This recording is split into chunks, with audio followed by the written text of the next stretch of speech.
Hi all, I'd just like to say before I start this little talk about the glide cam, one of my subscribers had actually gone on about the DJI Osmo, and I thought that it'd be worth just adding this bit into this video before I uploaded it to YouTube. I have been looking at the DJI Osmo for a while now, and I decided against it. Maybe you can change my mind if you've got one and give us a more detailed comparison, but I have looked into the DJI Osmo because it looked very good for what it is. I also looked into the DJI Ronin M, but didn't want to pay 1,300 quid. I'd rather do it this way. And I think £1,300 for a piece of metal with a little brushless gimbal in it is a complete piss take. I've got my full drone for 800 quid. And it's a drone with a transmitter and it's got a brushless gimbal that flies. I mean, the drone flies all over and it actually works better than the Ronin M, and it's nowhere near the same price. But the DJI Osmo, what actually put me off was one or two things. Was that you're using a sensor that's the size of a 2p, if that, and doing it my way with the proper stabilizer. You're using a DSLR and you're using a proper full frame sensor. So when you're indoors, you get much better low light performance. And outdoors was what I was actually going to buy the Osmo for, because I think outdoors at 4K and downscale to 1080p, it does look really well. I'll agree with you, and it's dead easy to use. Any turkey can use it. You just pick it up and that's right, and that would be great for weddings. But what put me off it was sorry, this is my screen recording of the video that I've just done, lol, and that's why you can see me like that. But what put me off it was people were just saying that it starts to do stupid things, like look up to the sky and then it won't centre, and there's all sorts of bugs that I've been reading up on it, and that's one of the reasons why I've not bought one. If you're telling me that the bugs are all now fixed and it's great, then I would buy one. I'd definitely use one outdoors, not indoors. I wouldn't use it I wouldn't dream of it, but I'd definitely use it outdoors all the time, and maybe indoors if the light was good. I'd probably use it indoors, but most of my weddings it's bloody dark at 1600 ISO, and I wouldn't want to use a sensor with that size at ISO 800 because I know it'd just look like dog poo. But yeah, please leave a comment or even a reply video on your findings. I know all the videos I watched said it was a fantastic machine. It actually worked great when it worked great, but they said it used to just do random stuff like look up at sky, start shaking, look down and it wouldn't centre for no reason. I remember watching Tony and Chelsea, they did a review on it. They couldn't even get it to work in car. Is that all fixed now? Am I wrong? Please let me know. Thank you. Hi everyone, and welcome to part 2 of my Laing stabilizer review.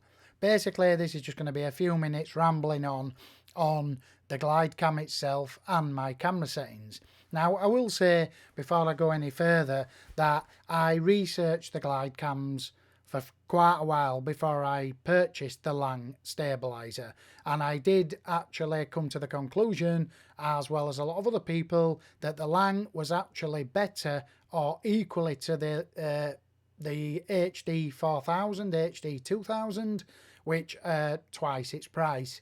And the Laing, basically, they've made a few glide cams, and over the years they've finally perfected it to the 2015 model.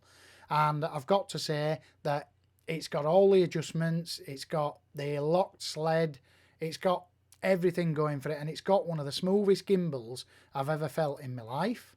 It's absolutely really solidly smooth when you spin the gimbal in your hand. The glide, basically you hold the handle and you spin the centre of the post. It spins forever and ever and a day. It's absolutely outstanding. With that said, also is the build quality, and the bag it comes in and everything is just pro grade. Now, I will quickly talk about camera settings. Somebody asked, but I mean, it was going to be a video that I come up on. Obviously, because I was shooting on the Canon EOS 6D, I didn't have autofocus. So basically how it works is, if you think about photography, if you want a really good depth of field or as much in focus as you can get, so basically 30 to 40% into your scene. So if you're photographing inside or inside a club or something like that, or a wedding or out like that, basically what I would do is I would point my glide cam to where I was going to fly around, and I'd focus about 30% into the scene, and then obviously your 6D won't keep focusing after that unless you press your shutter button. So that will be where you've focused, and you should at 16mm pretty much have a really good depth of field. I wouldn't really glide around at 35mm indoors anyway, because it'd be challenging to keep focus, especially at f2.8. But if you wasn't, basically, let's say for instance the bride and the groom was going to enter the room for the first time, and you could focus on them at say 2 meters away, and then when they walk in, just roughly walk at the same speed as them to keep focus. I mean 35mm, I'd try avoid 35. I might do 24, because obviously you're indoors and it's going to be a challenging situation. But some of the shots that you've seen of mine inside the house, I focused about 30-35% into the scene, and then I walked around the house and everything looks tack sharp at 16mm f2.8. And then obviously outdoors, I did the same thing, or I focused on what, like when I was doing the church, I actually focused on the church, because, and then I walked sideways past the church. When I did the bin and I walked around the bin really fast, I focused on the bin.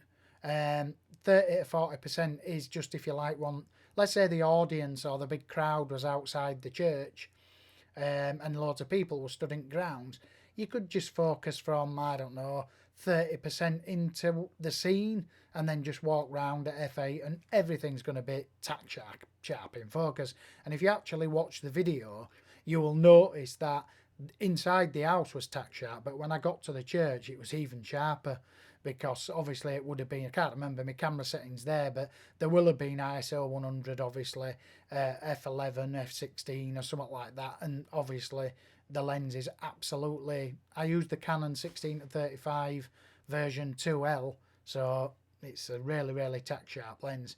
So that's how I'd focus in a challenging situation like that, and shoot wide. Now if you watch the video, you will have seen on a few of the shots that there was a little wobble, only a little bit, but all, and then you may have, if you looked in the bottom or around the edges of the scene, you may have seen some like ever so light footsteps. That's when I was zoomed into 35mm. So I mean, just to be able to glide at 35mm at all is an outstanding thing to do. Now the tips that I would say for that is, I did it on the video just because of the review, but usually if I was going to shoot at 35mm, I might be walking round something so that you're looking in the centre of the scene and your eyes are not concentrating on the outs. That's how films and movies do it if you watch it. When they do a tightish glide cam shot like at 50mm or something like that, there's wobbles if you look. But if you, let's say it was, I don't know, Zach Dingle off Emmerdale Farm, they fill the frame with him walking down the road, so you don't really notice the wobble because you're actually watching him speak to somebody walk down the road. And that's how I would actually do it in a wedding. I'd maybe walk down the field with the bride 2 meters away. I wouldn't change the distance between me and the bride, and I'd walk sideways. Well, I wouldn't, I'd walk forward and have my glide cam out to the side, which I will show you on the next video. And that way you would be looking at her, not the actual scene, and you wouldn't even notice what I'm talking about now. And that's how the big boys do it with their glide cams. So there's a tip for you if you're going to shoot at 50mm, 35mm. That's basically what you're best off doing. Wide angle shots are easier. They're much easier to stabilise.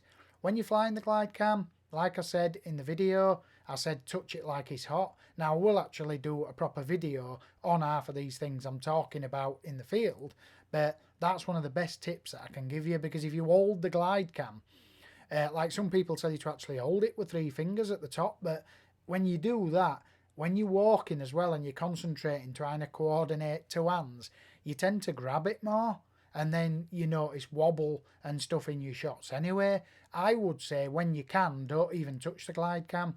So maybe hold it with a couple of fingers very gently while you set off in the walk, and then once you're gliding smoothly, just let go, don't touch it. You get much better results like that. On the end shot on my video where I walk past the Seacroft sign, I actually set off holding it and then let go, and it were rock solid. I mean, you get much better results when you don't need to touch it, but when you touch it, you just basically, you ever so lightly tap it. And I would say when you're outdoors as well, personally, I'd fly it as heavy as you can, because the heavier it is, the less it gets affected by wind. And there was a bit of wind on that previous video. There was a fair bit of wind, to be fair. When you were sideways on and stuff like that, that's where your glide cam's going to get blown about, and you may need to assist it. And if your shot's not perfect, it will still be fantastic. It'll be well usable in any shape or form. But if it's not fantastic, then you might be at a wedding. It is what it is, and you've got what you've got. That's how it works. You're not a TV production, and you ain't got to do 1,000 takes. Anyway, I hope this video helps. I'll see you on part 3 out on the field.